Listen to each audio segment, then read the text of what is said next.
Gentlemen, so I do an updated video whenever I change my scent locker, and I just recently purchased a new house and built another ozone closet. So I just wanted to update and show that you don't have to spend $300 or $400 on a scent locker. I feel like that is an insane waste of money.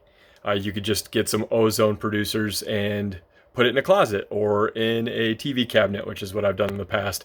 There's all kinds. You could put it in a bin, in a tote. But I just want to give you guys a quick rundown of what I did here. So let me zoom out. So when we start up on top here, we've got the ozone machine right here. This is a scent lock activator, and that was one of the originals actually.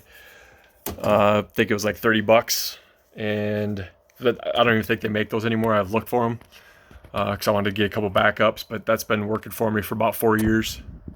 I also have this is one of the ones that you put in a tote or in a duffel bag or something, but it's just, I mean, it still produces a decent amount of ozone, and I mean, with the two of them, it's plenty for this little closet. But I've got a ghillie suit that I'm going to be trying out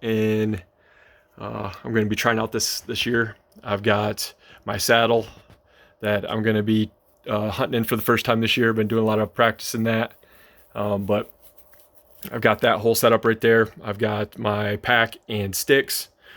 Anything with fabric that I'm going to be taking in the woods, I do put it in here, because not that I think that I could beat a deer's nose. I don't think you can, but I think that you can make them feel comfortable enough, make them feel like maybe you're further away than what you actually are, because there are some guys out there that are hunting that are stinky. But these are some of my layers and hunting clothes. Then you've got my outer layers down here.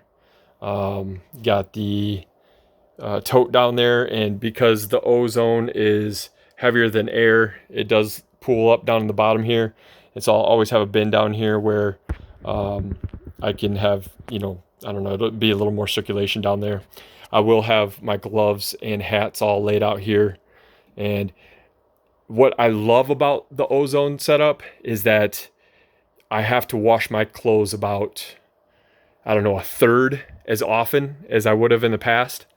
And even like, for example, a mask that you'd wear in the winter, they tend to start to have a little bit of a fragrance when you're wearing them over your mouth. Well, if you bring it in here, it doesn't, and it takes care of it. And I really like that. I like not having to throw my gear in the wash every 3 or 4 hunts, or more.